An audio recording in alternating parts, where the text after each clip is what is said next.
Hello friends, जय हिंद दोस्तों। I am Prince sir from Bihar. Welcome back to my YouTube channel SP competition coaching classes. I hope कि आप लोग अच्छे होंगे। ठीक है दोस्तों, तो हम इस वीडियो में बात करेंगे कि कोई भी जो बड़ा से बड़ा हिंदी का ट्रांसलेट सेंटेंसेज हो उसको चुटकियों में कैसे इंग्लिश में ट्रांसलेट करेंगे। ठीक है दोस्तों, यानी बड़े से बड़े इंग्लिश के हिंदी के ट्रांसलेशन को चुटकियों में कैसे उसको इंग्लिश में ट्रांसलेट करेंगे। ठीक है दोस्तों, तो इस वीडियो में हम बात करेंगे कि जो बड़ा से बड़ा ट्रांसलेशन है उसको हम कैसे चुटकियों में इंग्लिश में ट्रांसलेट करेंगे। ठीक है दोस्तों, तो ध्यान देंगे, जैसे हम कह रहे हैं कि ध्यान देंगे कि किसी भी एक ट्रांसलेशन में लिख रहा हूं कि किसी भी देश में किसानों की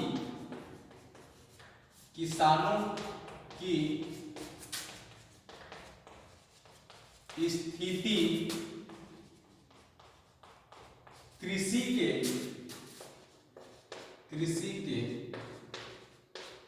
क्षेत्र में कृषि के क्षेत्र में बहुत अच्छी नहीं है, बहुत अच्छी नहीं है। ध्यान देंगे, कह रहा किसी भी देश में किसानों की स्थिति कृषि के क्षेत्र में बहुत अच्छी नहीं है। ठीक है दोस्तों, तो बड़े से बड़े ट्रांसलेटर बड़े से बड़े हिंदी के सेंटेंसेज को कैसे उसको इंग्लिश में ट्रांसलेट करें, एकदम चुटकियों में ट्रांसलेट करें। ठीक है दोस्तों, तो ध्यान देंगे, सबसे पहले इसमें कनेक्टर्स ढूंढा जाता है। कनेक्टर्स का मतलब क्या होता है?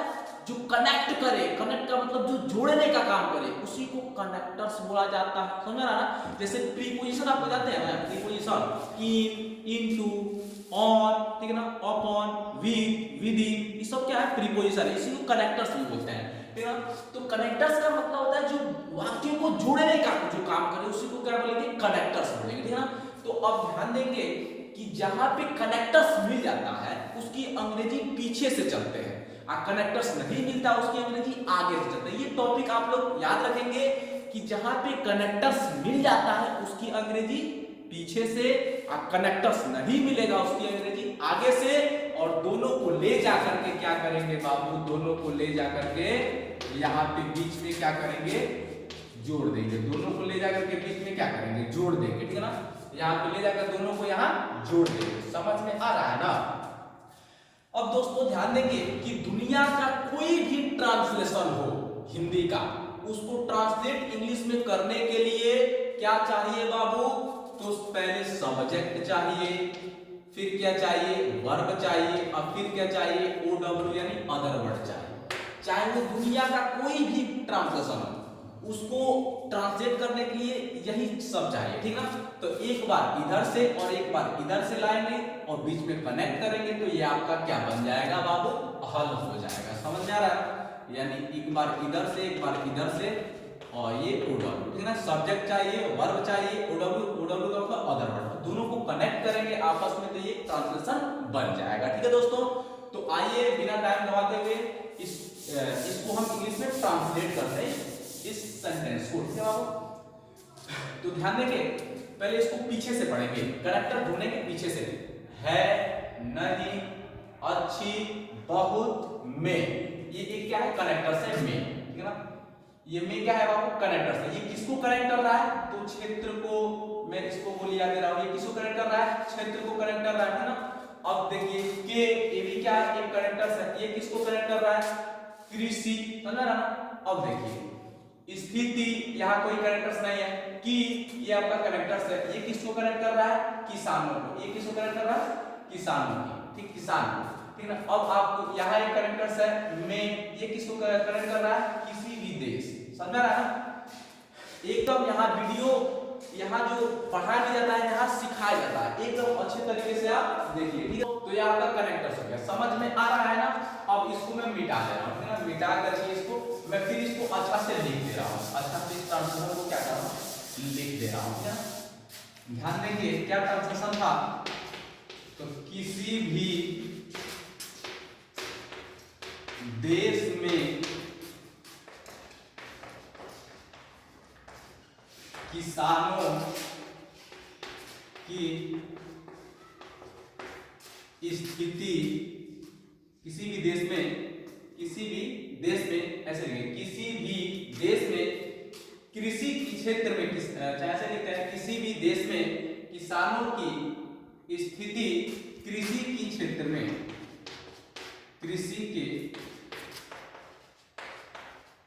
क्षेत्र में बहुत अच्छी नहीं है, बहुत अच्छी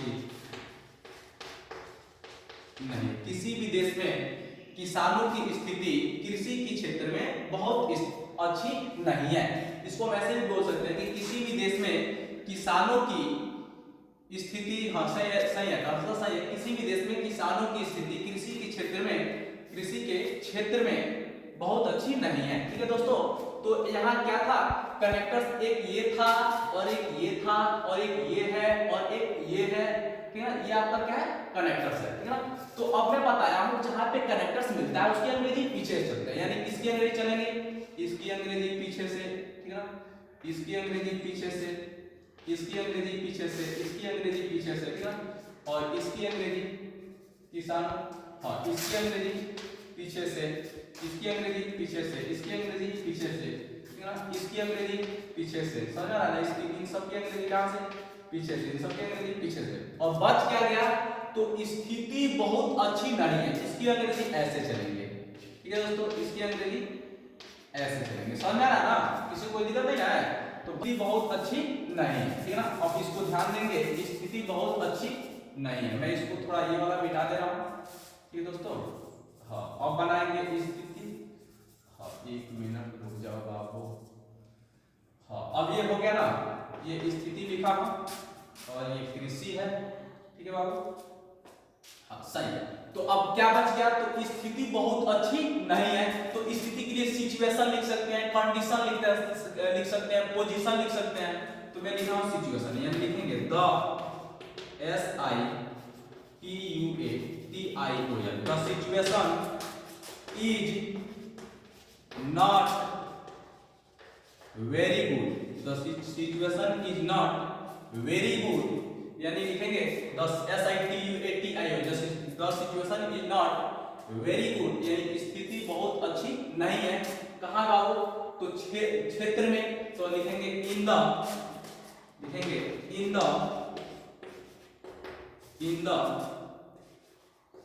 फील्ड, FIELD है, इन द फील्ड ऑफ कृषि के, तो के का मीनिंग क्या होता है बाबू, ऑफ, के का मीनिंग ऑफ, कृषि का, कृषि क्या होता है, तो एग्रीकल्चर क्या होता है, हाँ AGRICULTUR क्या होता है, एग्रीकल्चर। अब उसके बाद से क्या है, की, फिर की है, तो की का मीनिंग क्या लिखेंगे, ऑफ, ओएफ लिखा होगा, ओएफ है, ओ एफ, ऑफ, अच्छा से लिख दे रहा हूं,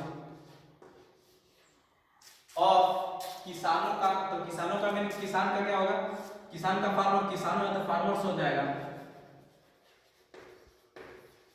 ऑफ फार्मर्स, अब ठीक है ना, ऑफ फार्मर्स, अब मे का मीनिंग क्या होता है, इन, अब किसी भी देश है तो in the any country, any COUNTRY, ठीक है,